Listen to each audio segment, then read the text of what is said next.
ইয়া আইয়ুহাল মুযাম্মিল কুমিল লাইলা ইল্লা কলিলা, কামলিওয়ালা ওঠেন। কুমিল লাইলা ইল্লা কলিলা, রাত্রে দাঁড়ায় থাকবেন আমার দুয়ারে, অল্প সময় না। রাত্রে দাঁড়ায় থাকবেন, অল্প সময় দাঁড়াবেন না। রব্বুল আলামিন এই নির্দেশ দিলেন, শেষ রাতের নির্দেশ। ঘুম থেকে উঠা নামাজ পড়ার নির্দেশ ফরজ করে দিলেন।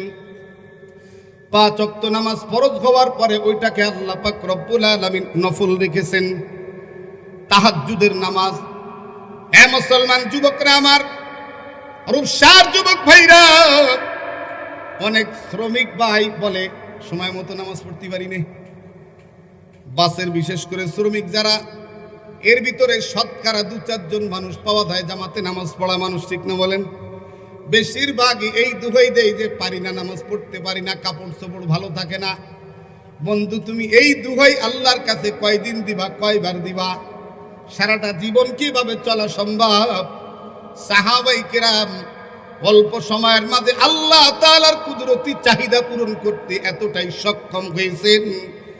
রব্বুল আলামিন তাদেরকে দিয়ে আল্লাহ পাক রব্বুল আলামিন পৃথিবীবাসীর জন্য মিসাল দিয়েছেন। সাহাবায়ে কেরাম আল্লাহ পাকের এই নির্দেশ পালন করতে যাইয়া, সাহাবীদের মাঝে গরিব সাহাবী ছিলেন বেশি, শ্রমিক সাহাবী ছিলেন, অন্যের খেতে কিষান দিতেন, কৃষক সাহাবী ছিলেন, ব্যবসায়ী সাহাবী ছিলেন। আল্লাহ পাকের এই আয়াতের নির্দেশ পালন করার জন্য মুসলমানের পরিচয় দিতে, কারণ মুসলমানের প্রথম পরিচয় হলো আল্লাহর কদমে সেজদা দেয়। যে মুসলমান দাবি করে আর নামাজ পড়ে না, আল্লাহর কাছে ওটা মুসলমান হিসেবে কবুল না। সাহাবায়ে কেরাম রাদিয়াল্লাহু আনহুম আজমাইন আল্লাহ পাকের কুদরতি ইচ্ছা পূরণ করার জন্য বুঝতে পারতেছেন না কতটুকুন সময় জাগতে হবে, কতটুকুন সময় জাগতে হবে না। সারা রাত দাঁড়ায় দাঁড়ায় আল্লাহকে খুশি করার জন্য চেষ্টা করেছেন। রব্বুল আলামিন বলেন, সারা রাত দাঁড়াইতে হবে না, নিসবাহু,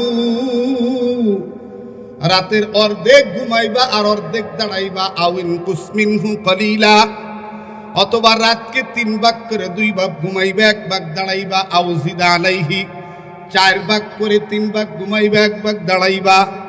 ওয়ারাত্তিলিল কুরআনা তারতিলা, আর আল্লাহ তাআলাকে মধুর কণ্ঠে তাসবিহের সাথে, ধীরে ধীরে তাসবিহের সাথে আল্লাহকে কোরআন শোনাইবা। রব্বুল আলামিন রাসূল পাককে বলতেছে, রাসূল,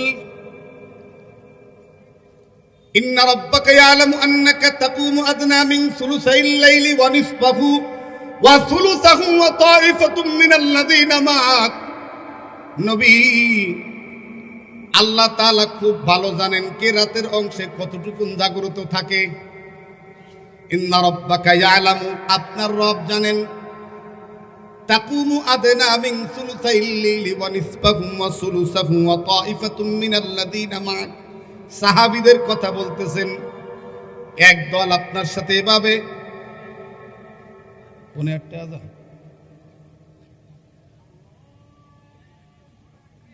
আজানের ধ্বনির সময় তো ওয়াজও করা যায় না, আল্লাহ বড় বলছে, আমরা জবাব দিতে থাকি।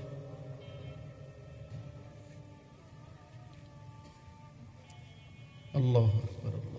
আলোচনার মূল বিষয় হলো আল্লাহ তাআলা সাহাবায়ে কেরামকে এভাবে গড়লেন কেন? এভাবে গড়লেন কেন?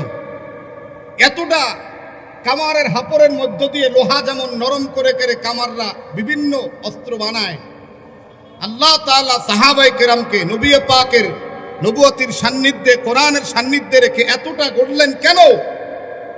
এই গড়ার কারণ ছিল, যাদের নাম শুনলেও রোম পারস্য কলিজা তরতর করে কাঁপতে থাকবে। ওমরকে দেখে নাই, শুধু উমরের নাম শুনে রোম সম্রাট কাঁপতে শুরু করে দিয়েছে। উমরকে শরীর নাই ভালো, জীর্ণ শীর্ণ, পোশাক নাই ভালো, দাপট নাই, রাস্তায় চললে দেখা যায় কেমন যেন সবচেয়ে একজন গরিব মানুষ। কিন্তু আল্লাহর নাফরমান, আল্লাহ তাআলার নাফরমানরা দেখলে তাদের কলিজায় কম্পন উঠে যায়। আর এ যুগের মুসলমানকে দেখলে ইহুদিরাও কয় এটা মুসলমান না, কিন্তু আমিও তো চিনি না। এই যুগের মুসলমানদের হালাত। আফসোস, এ কথাই বলতেছি যে সাহাবায়ে কেরামকে আল্লাহ পাক এভাবেই তৈরি করেছেন, রাতকে রাত দিনকে দিন আল্লাহ তাআলা কোরআনের সংস্পর্শে নবী পাকের সোহবতে রেখে এমন মানুষে পরিণত করেছিলেন যাদের সামনে আখিরাতের আলোচনা আসলে তারা আখিরাতের নেশায় নেশাগ্রস্ত হয়ে যেত, আর জান্নাতে না যাওয়া পর্যন্ত তাদের নেশা কাটতো না। শুকর আদায় করে পড়ি আলহামদুলিল্লাহ। যাদের জবান খুলবে না মনে করবেন তারা বামপন্থী ডাইনপন্থী না, ঠিক না? সকলে জবান খুলে পড়ি আলহামদুলিল্লাহ। বাস বুঝতে পারিছে যে অন্য লাইনে যাবেন। মাহতারাম হাজিরিন, আপনারা যারা দাঁড়িয়ে আছেন, আমি এসে পাও ধরে বসাবো আপনাদের? আমি কিন্তু পায়ে ধরতে পারি, খুব আল্লাহর প্রতি সমস্যা নেই আমাদের। ভাই বসেন নাই, চলে যান। কারণ মাহফিলের ময়দানে দর্শক হয়ে থাকা ভালো না। ক্যারাম বোর্ড খেলা দেখতে হয়, লুডু খেলা দেখতে হয়, দাবা খেলা দেখতে হয়, ওয়াজ বসে শুনতে হয়। যারা বসতে পারেন বসেন, প্যান্টে সমস্যা থাকলে দূরে দিয়ে দাঁড়ায় দেন, আমাকে পরিবেশ নষ্ট করেন না। মাহতারাম হাজিরিন, আল্লাহ তাআলা মাগরিবের পরে অত্যন্ত মূল্যবান সময়, অত্যন্ত দামি সময়, ইমানি চেতনা খাওয়ার এক বয়ান আপনারা শুনেছেন। এরপরে কোনো ঠান্ডা কথা হবে না। আবার গরম কথা বলতে গেলে তো পুঁজি লাগবে, কি কন? যার ইমানের পুঁজি যেমন, তার আল্লাহর ফজলে গরম কথা তেমনই হয়। তবে মাঝে মধ্যে দুনিয়াকে দেখানোর জন্য গরম কথা হয় ভাইরাল হওয়ার জন্য। আল্লাহর কাছে এই ভাইরালের কোনো দাম নেই, কোনো দামে বিক্রি হবে না। ফাকানাত হাবা আম মানসুরা। ভাই আপনারা এখন একটু স্টপ হয়ে এসার সময় করে দিয়েন, এখন স্টপ করে দিন, ভালো হবে ইনশাআল্লাহ। এখনের মধ্যে একটু অভ্যন্তরীণ কথা শুনতে দেন, বলতে দেন। আপনারা তো ব্যবসার জন্য আলহামদুলিল্লাহ ভালো, আপনাদের ব্যবসা দরকার প্রচারের সাথে। এশার বিরতির মাঝে আপনারা যতগুলো ক্যামেরা পারেন দুই পারে সাজাই দিন ভালো করে। আর কর্তৃপক্ষরে বলবো প্রত্যেক ক্যামেরাওয়ালার কাছ থেকে 500 টাকা মাহফিলে রেখে দেবেন, না দিয়া পর্যন্ত ক্যামেরা দেবেন না। তোমরা খালি ব্যবসায়ীরা যাবো, আমাকে মাহফিল করা গোছানো মাহফিলে কি কর? এই শামুদ্দিন, ঠিক আছে, হ্যাঁ 500 টাকা দান করে যাবে, আমিও দিব ইনশাআল্লাহ। কি বলেন? কারণ আজকে যার মাহফিল, আসলে বাংলাদেশের মানুষ গোল্ডেন, ওই যে কিনতি পাওয়া যায় যে গোল্ডেন রূপসা কাটে এবার ওপারে চকচক করে, তাই চেনে ভালো, আসল শোনা চেনে না। গান শুধু শোনে, আসল শোনা তুই চেনে, নকল চেনা সেজন শোনা চেনে না। আসলে চেনবে কি করে? ভিতরে তো চেনার মতো মাল থাকতে হবে, আসল স্বর্ণ চেনার মাল থাকতে হবে। আরিফ বিন হাবিব আল্লাহ তাআলার এক নিয়ামত, কোরআনের এক মুআজিজা। আমি 30 পারা কোরআন শরীফ পড়েছি, তারাবিতে দাঁড়ালে আমার বাপ আমারে লুকমা দেয়। আরিফ বিন হাবিব সাহেব বুখারী শরীফের হাদিসের নাম্বার বলে কোনো বাপের বেটা থাকলে বুখারী নিয়ে এসে দাঁড়ায় কইও যে তোমার এই তর্জমা হচ্ছে না, তোমার এই শব্দ হচ্ছে না, পারলে কইও দিই। এটা আল্লাহ নিয়ামত দিয়েছেন তাকে, এমনি হয় না। ওই যে তাকরিমকে দেখেন তেলাওয়াত করে মসজিদে নববীতে ঘন্টার পর ঘন্টা রবের কদমে সেজদায় পড়ে কেঁদে কেঁদে এটা অর্জন করেছে। এটা ভাব দেখাইলে আসে না, রবের সাথে গভীর থেকে নিবিড় সম্পর্কের মধ্য দিয়ে আল্লাহ তাআলা দান করেন। কণ্ঠ তো কতজনেরই আছে, কিন্তু কই সবার কণ্ঠে কি সবাই শোনে?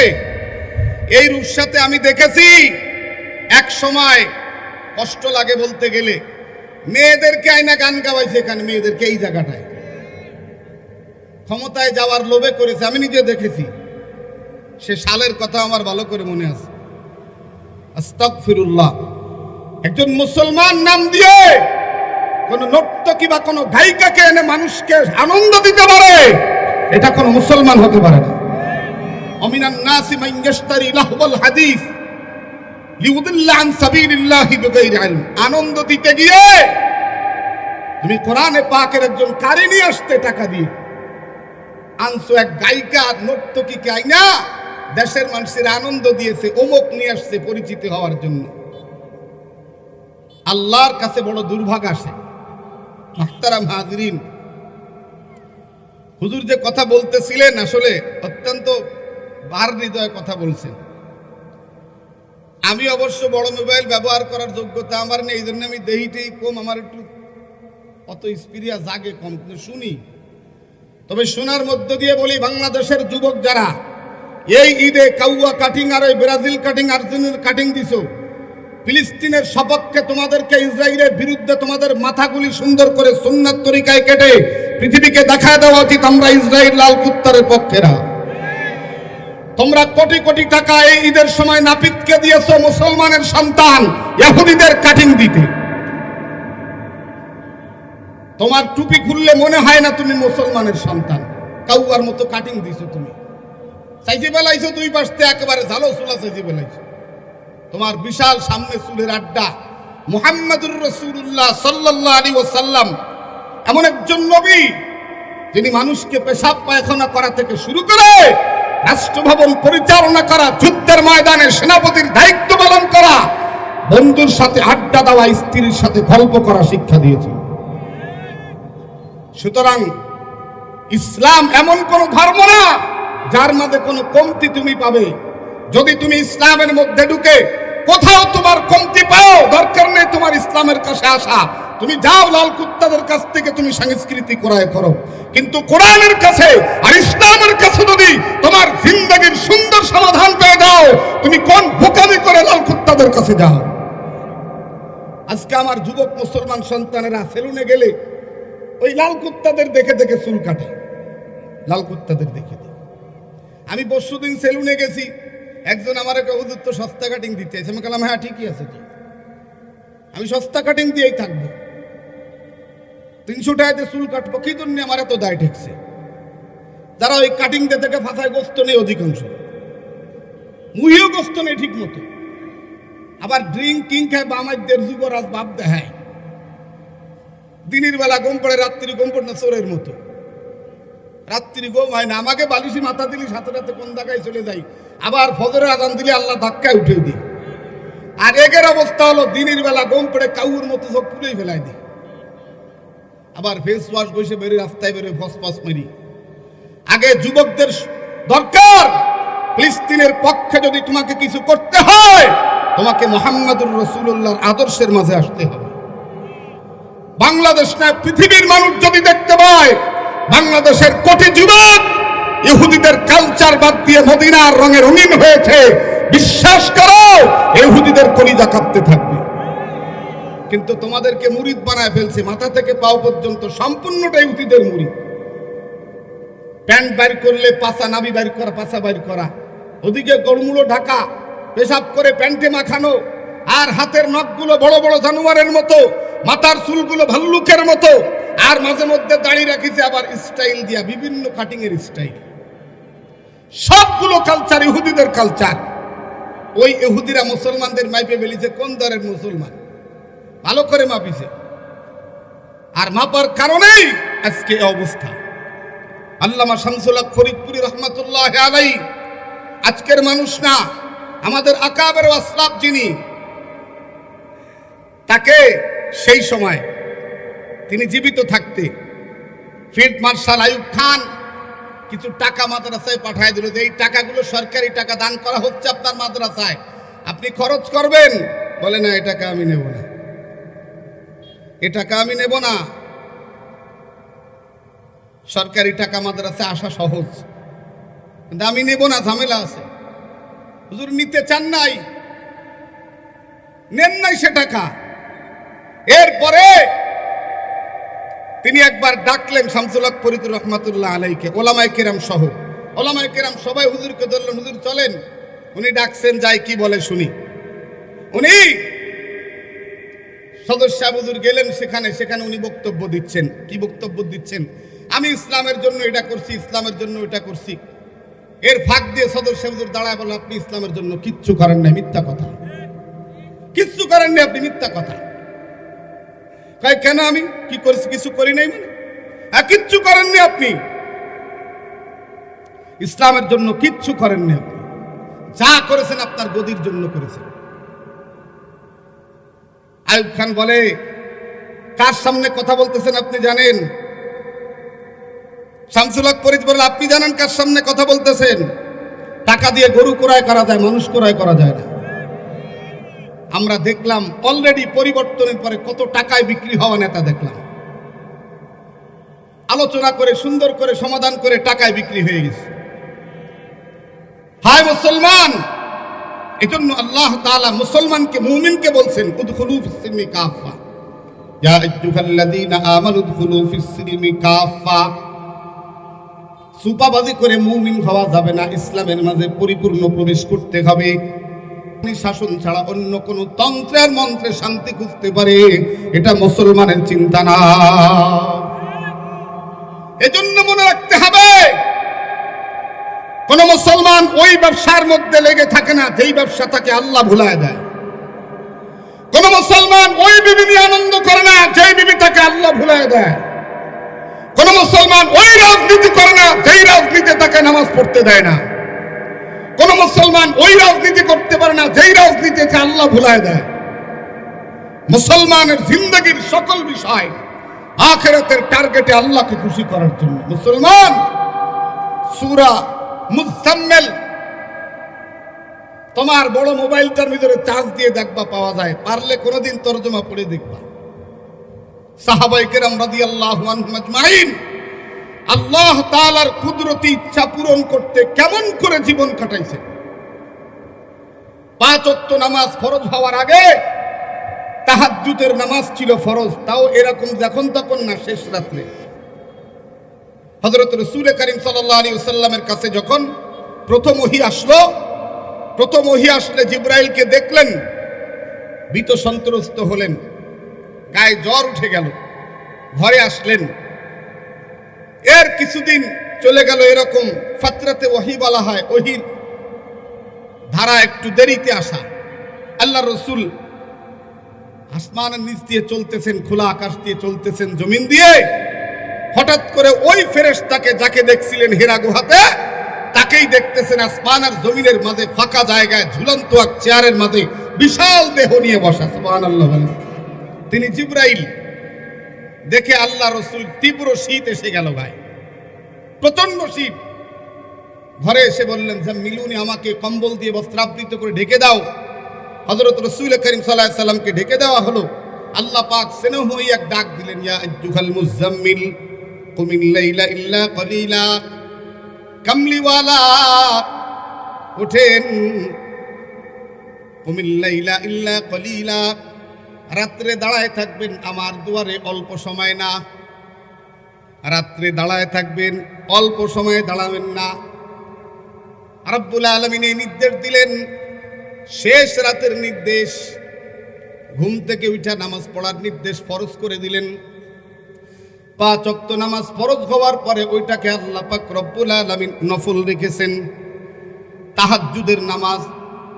এ মুসলমান যুবকরা আমার, রূপসার যুবক ভাইরা, অনেক শ্রমিক ভাই বলে সময় মতো নামাজ পড়তে পারি না। বাসের বিশেষ করে শ্রমিক যারা, এর ভিতরে শতকরা 2-4 জন মানুষ পাওয়া যায় জামাতে নামাজ পড়া মানুষ, ঠিক না বলেন?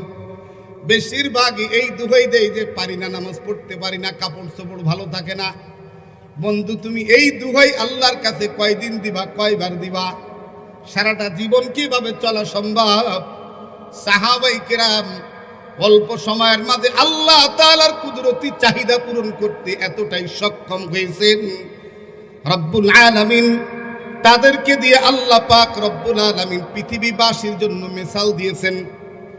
সাহাবায়ে কেরাম আল্লাহ পাকের এই নির্দেশ পালন করতে যাইয়া, সাহাবীদের মাঝে গরিব সাহাবী ছিলেন বেশি, শ্রমিক সাহাবী ছিলেন, অন্যের খেতে কিষান দিতেন, কৃষক সাহাবী ছিলেন, ব্যবসায়ী সাহাবী ছিলেন। আল্লাহ পাকের এই আয়াতের নির্দেশ পালন করার জন্য মুসলমানের পরিচয় দিতে, কারণ মুসলমানের প্রথম পরিচয় হলো আল্লাহর কদমে সেজদা দেয়। যে মুসলমান দাবি করে আর নামাজ পড়ে না, আল্লাহর কাছে ওটা মুসলমান হিসেবে কবুল না। সাহাবায়ে কেরাম রাদিয়াল্লাহু আনহুম আজমাইন আল্লাহ পাকের কুদরতি ইচ্ছা পূরণ করার জন্য বুঝতে পারতেছেন না কতটুকুন সময় জাগতে হবে, কতটুকুন সময় জাগতে হবে না। সারা রাত দাঁড়ায় দাঁড়ায় আল্লাহকে খুশি করার জন্য চেষ্টা করেছেন। রব্বুল আলামিন বলেন, সারা রাত দাঁড়াইতে হবে না, নিসফাহু রাতের অর্ধেক ঘুমাইবা আর অর্ধেক দাঁড়াইবা। আউইন কুসমিনহু কলিলা, অথবা রাতকে 3 ভাগ করে 2 ভাগ ঘুমাইবা, 1 ভাগ দাঁড়াইবা। আউ জিদা আলাইহি, 4 ভাগ করে 3 ভাগ ঘুমাইবা, 1 ভাগ দাঁড়াইবা। ওয়ারাত্তিলিল কুরআনা তারতিলা, আর আল্লাহ তাআলাকে মধুর কণ্ঠে তাজবিদের সাথে ধীরে ধীরে তাজবিদের সাথে আল্লাহকে কোরআন শোনাইবা। রব্বুল আলামিন রাসূল পাককে বলতেছে, রাসূল ইন্না রাব্বাকা ইয়ালামু আন্নাকা তাকুমু আদনা মিন সুলুসাইল লাইলি ওয়া নিসফাহু ওয়া সুলুসাহু ওয়া তাইফাতুম মিনাল্লাযিনা মা'আক। নবী, আল্লাহ তাআলা খুব ভালো জানেন কে রাতের অংশে কতটুকু জাগ্রত থাকে।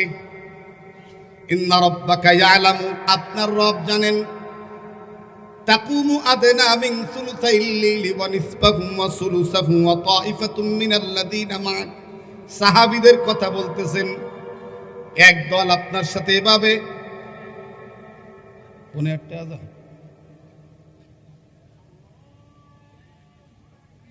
আজানের ধ্বনির সময় তো ওয়াজও করা যায় না, আল্লাহ বড় বলছে, আমরা জবাব দিতে থাকি।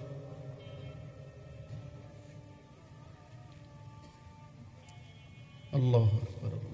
আলোচনার মূল বিষয় হলো আল্লাহ তাআলা সাহাবায়ে কেরামকে এভাবে গড়লেন কেন, এভাবে গড়লেন কেন? এতটা কামারের হাপরের মধ্য দিয়ে লোহা যেমন নরম করে করে কামাররা বিভিন্ন অস্ত্র বানায়, আল্লাহ তাআলা সাহাবায়ে কেরামকে নবী পাকের নবুয়তির সান্নিধ্যে, কোরআনের সান্নিধ্যে রেখে এতটা গড়লেন কেন? এই গড়ার কারণ ছিল যাদের নাম শুনলেও রোম পারস্য কলিজা তরতর করে কাঁপতে থাকবে। ওমরকে দেখে নাই, শুধু উমারের নাম শুনে রোম সম্রাট কাঁপতে শুরু করে দিয়েছে। উমারকে শরীর নাই ভালো, জীর্ণ শীর্ণ, পোশাক নাই ভালো, দাপট নাই, রাস্তায় চললে দেখা যায় কেমন যেন সবচেয়ে একজন গরিব মানুষ। কিন্তু আল্লাহর নাফরমান, আল্লাহ তাআলার নাফরমানরা দেখলে তাদের কলিজায় কম্পন উঠে যায়। আর এ যুগের মুসলমানকে দেখলে ইহুদিরাও কয় এটা মুসলমান না, কিন্তু আমিও তো চিনি না। এই যুগের মুসলমানদের হালাত আফসোস। এই কথাই বলতেছি যে সাহাবায়ে কেরামকে আল্লাহ পাক এভাবেই তৈরি করেছেন, রাতকে রাত, দিনকে দিন আল্লাহ তাআলা কোরআনের সংস্পর্শে নবী পাকের সোহবতে রেখে এমন মানুষে পরিণত করেছিলেন যাদের সামনে আখিরাতের আলোচনা আসলে তারা আখিরাতের নেশায় নেশাগ্রস্ত হয়ে যেত, আর জান্নাতে না যাওয়া পর্যন্ত তাদের নেশা কাটতো না। কত সাহাবীর জীবনী এমন, মুসআব বিন উমায়ের নামে এক যুবক, মদিনার ভিতরে বাড়ি। এ যুবক, তুমি তো সারা বাড়ি 6 ফুট লম্বা হবা, সারা বাড়ি টেলিকুতে, তাও নাবির গুড়ায় ভ্যান করলি হবা, তার আগে হবা। আর মুসআব বিন উমায়ের এক ধনীর সন্তান, সুন্দর যেমন বডি ওরকম, ফিগার ওরকম। আর রহিকুল মাকতুমে লেখা হয়েছে একই আদরের দুলারের সন্তান। নবী পাকের মদিনার আগমন শুনে নবীর চেহারা দেখতে যে নবীর চেহারা দেখে আকর্ষিত হয়ে গেছে, নিজেকে ভুলায় ফেলছে। এত সুন্দর চেহারা, এত মায়াবী চেহারা, আমি তার হাতে একটু কালেমা পড়ে মুসলমান হয়ে যাই। কিন্তু মুসআবের কলিজার মাঝে মায়ের এক চিন্তা উঠছে, মা কি মেনে নিবে? তাই চলে গেছে বাড়ি, মার কাছে বলছে, মা তো কঠিন রেগে গেছে, খবরদার, তুমি যদি এই কাজ করো তাহলে বাড়িতে আর জায়গা হবে না। কিন্তু আল্লাহ যাকে টানে পৃথিবীর মানুষ তাকে ধরে রাখতে পারে না। আল্লাহু ইয়াজতাবি ইলাইহি মান ইয়াশা, আসমানি আকর্ষণে যাকে কলিজার ভিতরে টান দেয় ও মানুষটা রাতের বেলা ঘুমাতে পারে না, পারে না। ফজরের আযানের পরে মুমিন ঘুমায় থাকতে পারে না। মুসআব বিন উমায়ের নবী পাকের হাতে কালেমা পড়ে মুসলমান হয়ে জান্নাতি হয়ে গেছে, আনন্দে আত্মহারা। মায়ের কাছে বলছে, মা কঠিন ভাবে ধুলাই দিয়ে দিয়েছে, এ বাড়িতে আর এক মুহূর্ত জায়গা হবে না, বের হয়ে যাও। বাবার কাছে বলতে গেছে, বাবা হয়তো সান্ত্বনা দিবে। বাবা বলে, আর একটা লুকমা খানাও এ বাড়ির থেকে তোমার জুটবে না, সব শান্তি তোমার শেষ, এই পরিবারের কোনো সুখ শান্তি তোমার জন্য আর হবে না।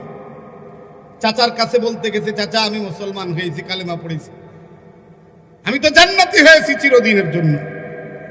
চাচা বলে, এ বাড়িতে আর কারো সাথে তোমার সম্পর্ক থাকবে না, চলে যাও। এত দূর বলে ফেলছে, তোমার গায়ের কাপড়গুলি আমাদের টাকা দিয়ে কেনা, গায়ের কাপড়গুলো খুলে রেখে যাও। ও যুবক, তুমি আজকে ইহুদিদের কালচার তোমার ঘরে কিনে আনতেছো, আর মুসআব রাদিয়াল্লাহু তাআলা আনহু আল্লাহর আকর্ষণে বলেছে সব নিয়ে যাও। গায়ের জামাটা খুলে দিয়েছে, চাচা বেহায়া মুসআবের পরনের কাপড়টা টান দিয়ে খুলে নিয়েছে। মুসআব নিজের হাত দিয়ে লজ্জাস্থান ঢেকে মায়ের কাছে যেয়ে বলে, মা, চাচার কাছে বললাম, বাবার কাছে বললাম, সবাই আমার বিরুদ্ধে অবস্থান নিল, চাচা আমার পরনের কাপড়টা খুলে নিয়েছে। মা তো সন্তানের দৃশ্য দেখে দেখতে পারেন, একটা কাপড় ফিকা মারছে, যা পয়রা কোন রকম নবী পাকের দরবারে হাজির, ইয়া রাসূলুল্লাহ, আল্লাহকে পাইছি কিন্তু সব হারাইছি, আমার পরনের কাপড়টা পর্যন্ত আমার খুলে নিয়েছে। আল্লাহর নবী বলেন, সুপ্পা মাদ্রাসার ভিতরে থাকো গো মুসাব, আল্লাহর জান্নাতে তোমার জন্য সব ব্যবস্থা আছে। ও যুবক, তুমি আর কতদিন আর নেশাগ্রস্ত থাকবে এই দুনিয়ার মধ্যে? আর কতদিন আল্লাহর নাফরমানের মাঝে কাটাবে? আসো, আরিফ বিন হাবিব এক মুত্তাকি মানুষ, বসো তার মজলিসে বসো, কোনো ঢাকঢোল নাই, কোনো ভাবভঙ্গি নাই, সাদা সিধে এক মানুষ। আল্লাহ আমাকে অনেক প্রোগ্রাম করাইছেন তার সাথে। এক সাদা সিধে মানুষ, কথা বলেন অল্প, ছোট্ট করে কথা বলেন, ঘন্টাখানেক কথা বলেন। হতেও পারে যুবক তোমার কলিজার দ্বারটা খুলে দিয়ে বসবা, উন্মুক্ত করে দিয়ে বসবে। তুমি যদি তোমার হৃদয়ের দরজা না খুলো, পৃথিবীর কেউ তোমার দরজা খুলতে পারবে না। দেখো না, আল্লাহর হাবিবকে কোলে করে কাঁধে করে আবু তালেব চলেছে। খাজা আব্দুল মুত্তালিব ইন্তেকালের সময় দিয়েছে, আবু তালিব আমার স্নেহপত্র মুহাম্মদকে তুমি লালন পালন করবে। বাবার আদেশ পালন করতে গিয়ে লালন পালন করেছে। নবুয়ত প্রাপ্তির পরেও নবী পাককে ছায়া দিয়া রেখেছে, কাফেরদের রক্তচক্ষুকে ভয় করেনি। ইন্তেকালের সময় নবী পাক কাছে বসে ভারাক্রান্ত হৃদয়ে বলতেছেন, চাচা আমাকে এত কিছু করলেন আপনি, আপনি চলে যাবেন কালেমা না পড়ে, আমার হৃদয় মানে না। নবী পাকের হৃদয় ভার হয়ে গেছে কথা বলতে বলতে। আবু তালেবও নরম হয়ে গেছে প্রায়, কিন্তু ওই যে সাঙ্গ পাঙ্গ যারা জানেন না আপনারা, চেলাচা মুন্ডা যারা থাকে, আরে দর একটা টান দে, আছে না নাই? বিড়ি খায় আর একজন সে দর একটা টান দে, আজকে ফিলিংসে আসছে, ও ফিলিংসে আইছে। তোর আজরাইলের ফিলিংস কবে সেই চিন্তা হচ্ছে। ফিলিংস এই ঈদের সময় আনন্দের ঠেলায় কতজন দেই হাসপাতালে ঢেলে উঠেছে। মুখির দুই জায়গা গোস্ত নেই, কেনই গোস্ত নেই, হাঁটুতি গোস্ত নেই, গড়ি খাতি খাতি মোটর সাইকেলের আনন্দের ঠেলায়। আর উনি যার পরে বাপ আমার কাছে দোয়া করেন, ছেলেটা অ্যাক্সিডেন্ট করেছে, ওরই আনন্দই দিয়ে আনন্দ ঠেলায় সাল খেলাই ফেলাইছে যুবক। আর মুসাব বিন উমাইর আল্লাহর পর নেশায়, জান্নাতের নেশায় সব হারাইছে, কিন্তু আসলে কিছুই হারায় নাই, আল্লাহকে পেয়ে গেছে। শেষ পর্যন্ত উহুদের যুদ্ধের ময়দানে শাহাদাত বরণ করে আল্লাহর জান্নাতের মেহমান হয়ে গেছে। আর যুবক তুমি আসো, আসো তুমি বসো। আবু তালেবকে রাসূল বলতেছেন, চাচা কালেমা পড়েন। আবু তালেব নরম হয়ে গেছে প্রায়, কিন্তু পাশ দিয়ে আবু জেহেল কয়, সারাটা জীবন বাপদাদার ধর্ম দিয়ে চললে মরার সময় বাইবর কথা শুনে তুমি শুন খালি মারবা ধর্মে। বলো না, থাক। রাসূলের হৃদয় ভার আল্লাহ দেখতেছেন। আল্লাহ বলেন, জিবরাইল যাও, আমার হাবিব সরকারে দো আলমকে সান্ত্বনা দাও। ইন্নাকা লা তাহদি মান আহবাবতা, নবী আপনি কাউকে ভালোবাসলে হেদায়েত দিতে পারবেন না। আমার কাছে বান্দা যদি হেদায়েত নেওয়ার জন্য কলিজার তালা না খোলে, আমি হেদায়েত দান করি না। এ যুবক, 8 সালে আল্লাহ পাক এই রূপসাতে আনছে, তারপরে রূপসার মানুষের সাথে আমার পরিচিতি। এই রূপসাতে শত মানুষ আছে আলহামদুলিল্লাহ, যাদেরকে হাত জড়ায় ধরেছি কলিজা খুলে গেছে, দাড়ি রেখে দিয়েছে। যাদেরকে হাতটা জড়ায় ধরেছি কলিজা খুলে গেছে, টেলিভিশন ছেড়ে দিয়েছে। যাদেরকে পাওটা জড়ায় ধরেছি আল্লাহ পাক কলিজা খুলে দিয়েছে। আজকে তাহাজ্জুদ গুজার হয়েছে রে যুবক, তোর পায়ে হাত দিয়া বলি আয় আয় আয়, এশার নামাজ পড়ে ময়দানে বসে যা। আরিফ বিন হাবিব সাহেব কথা বলবেন, আল্লাহ তাআলার কথা বলবেন, কোরআন ও হাদিস দিয়ে কথা বলবেন, আমার মতো অন্য কোনো গল্প বলবে না। তোর হৃদয়ের তালাটা খুলে দে একটু বাইরে যুবক, হইতে পারে তোর হৃদয়ের তালা খোলার দ্বারা আল্লাহ পাকের রহমতের এক ফোঁটা বৃষ্টি চলে যাবে। ওই সমুদ্রের তলের ঝিনুকের মাঝে এক ফোঁটা বৃষ্টি নিয়ে ঝিনুক তলে চলে যায়, এক একটা মুক্তা নিয়ে ঝিনুক তলে পড়ে থাকে, ওখান থেকে তুললে একটা মুক্তার দাম কত হয়ে যায়। তুই আয় ময়দানে বসে যা, আল্লাহর বান্দার দুটি কথা তুই দিল খুলে শুনে যারে যুবক, হইতে পারে তোর এই একটা মুহূর্ত তোর দিলের তালা খোলার কারণে আল্লাহর হেদায়েতের রহমতের বৃষ্টি তোর কলিজা দিয়া আল্লাহ তোর কলিজাকে জান্নাতের উর্বরতা দান করে দিবে। এই জন্য নামাজের পরে, আচ্ছা ঈশার নামাজে যাবেন কারা কারা? হাত উঁচু করেন। নারায়ে তাকবীর। যারা যাবে না তারা হাত উঁচু করেন, ওর ঝালাক আছে। ঠিকই আছে, আসলে তোমাকে আল্লাহ মসজিদে জাতিও দেবে না, যে বাড়ি থাক, যে কয়জন যাবে ওই কয়জন যাবে, তোরা বাড়ি থাক বসে। আল্লাহ কয় তুই বাড়ি থাক, তুই মালিক হলিও তুই বাড়ি থাক, কিসেন চলে যাবে মসজিদে, ঠিক না বলেন? আল্লাহ আমাদের যাদেরকে এশা পড়ার সুযোগ করে দিবেন, অর্ধেক রাত্রি ইবাদত করার সওয়াব আমার আমল নামায় দিবেন। তৈরি তো ইনশাআল্লাহ? আবার ফজর পড়বো ইনশাআল্লাহ, কি বলেন? ফজরের নামাজ জামাতের সাথে পড়বো, আর অর্ধেক রাত্রির ইবাদত। একজন মুসলমান, একজন উম্মতি মুহাম্মাদি সারাটা জীবন যদি আমল করে, আল্লাহর কসম তার 70 বছরের পুরো সময়টা তার আমলি জিন্দেগি হয়ে যায়। আল্লাহ আমাদেরকে তৌফিক দান করেন। মুহতারাম হাজিরিন, এলোমেলো করব না, যারাই বসবো ময়দানে বসে যাব। হুজুর আসবেন ইনশাআল্লাহ, জামাতের 5 মিনিট বাকি আছে, যেহেতু দরকার আছে আমাদের যাওয়ার, আমরা ইনশাআল্লাহ মসজিদে গিয়ে সামনের দিকে কাতার পুরো করে বসে যাই। আল্লাহ আমাদেরকে শেষ পর্যন্ত থাকার, দিল খুলে কথা শোনার তৌফিক দান করেন। আমিন সুম্মা আমিন। ওয়া আখিরু দাওয়ানা আলহামদুলিল্লাহি রাব্বিল আলামিন। আসসালামু আলাইকুম ওয়া রাহমাতুল্লাহি ওয়া বারাকাতুহু।